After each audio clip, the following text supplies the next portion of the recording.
លោកស្រីកែកុលសោភាអគ្គនាយិកាមជ្ឈមណ្ឌលព័ត៌មាននគរវត្តបានថ្លែងលើកឡើងថាបងប្អូនប្រជាពលរដ្ឋជើងទាំងអស់ដែលជាសមរភូមិក្រោយគឺចាំជួយគាំទ្រលើកទឹកចិត្តជានិច្ចដល់បងប្អូនកងទ័ពខ្មែររបស់ជើងដែលកំពុងឈរជើងជួរមុខការពារព្រំដែនកម្ពុជាថៃបងប្អូនកងទ័ពជួរមុខគឺជាបង្គោលការពារព្រំដែនដ៏រឹងមាំដែលលះបង់អស់កម្លាំងកាយចិត្តនិងបូជាគ្រប់បែបយ៉ាងដើម្បីការពារជាតិនិងព្រំដែនដែលជាដែនអធិបតេយ្យរបស់កម្ពុជាមិនឲ្យមានការរំលោភបំពានពីប្រទេសជិតខាង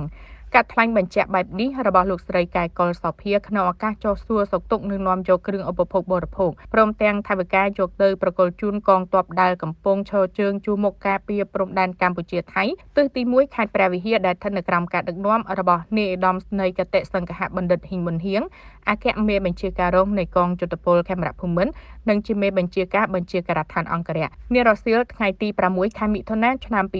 2025លោកស្រីបន្តថាអ្វីដែលលោកស្រីបានមកដល់នាថ្ងៃនេះគឺដើម្បីដឹងគុណវីរភាពអង្អាចក្លាហានរបស់កងទ័ពដែលបានលះបង់សេចក្តីសុខផ្ទាល់ខ្លួនដើម្បីការពារទឹកដីសេចក្តីសុខដល់ប្រជាពលរដ្ឋទូទាំងប្រទេសហើយជាការចូលរួមលើកទឹកចិត្តដល់បងប្អូនកងទ័ពចំពោះអំណោយគ្រឿងឧបភោគបរិភោគដែលយកមកប្រគល់ជូននៅពេលនេះមានការចូលរួមពីលោកស្រីហងពុទ្ធាប្រធានក្រុមហ៊ុនស្នាដៃនារីខ្មែរសាឡុនផងដែរដើម្បីរួមចំណែកជួយដល់កងទ័ពជើងដែលឈរជើងការពារព្រំដែនជាមួយគ្នានោះលោកស្រីក៏បានលើកឡើងសម្ដែងនូវការគោរពស្រឡាញ់និងសូមបួងសួងដល់រុក្ខទេវតាថែរក្សាព្រឹកព្រៃបារមីគ្រប់ទិសទីទាំងអស់តាមថែរក្សាផ្ដល់កម្លាំងខ្លាំងក្លាមាំមួនសុខភាពល្អដល់នាយឧត្តមស្នេហ៍គតិសង្ឃៈបណ្ឌិតនិងកងទ័ពរបស់យើងទាំងអស់ជាពិសេសដែលគោរពតាមការដឹកនាំដ៏ឈ្លាសវៃរបស់សម្ដេចធិបតីនិងសម្ដេចតេជោរបស់យើងលោកស្រីសូមអរគុណបងប្អូនកងទ័ពជើងជាខ្លាំងដែលបានផ្ដល់ពេលវេលាដ៏មានតម្លៃឲ្យលោកស្រីនិងសហការីទាំងអស់បានជួបនៅពេលនេះលោកស្រីសង្ឃឹមយ៉ាងមុតមមថានឹងមានឱកាសបានជួប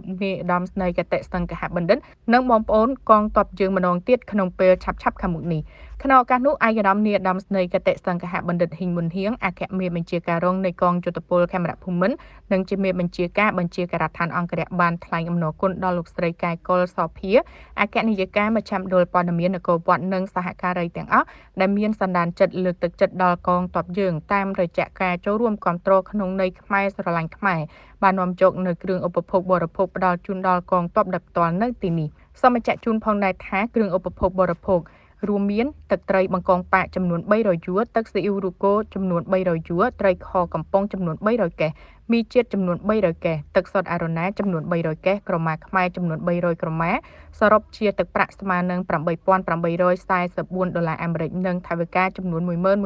$11,400សរុបទាំងអស់ស្មើនឹងទឹកប្រាក់ចំនួន$2,244មកប្រគល់ជូនដល់ឯកឧត្តមនាយឧត្តមស្នេហ៍គតិសង្ឃៈបណ្ឌិតនិងកងទ័ពជួរមុខរបស់ជើង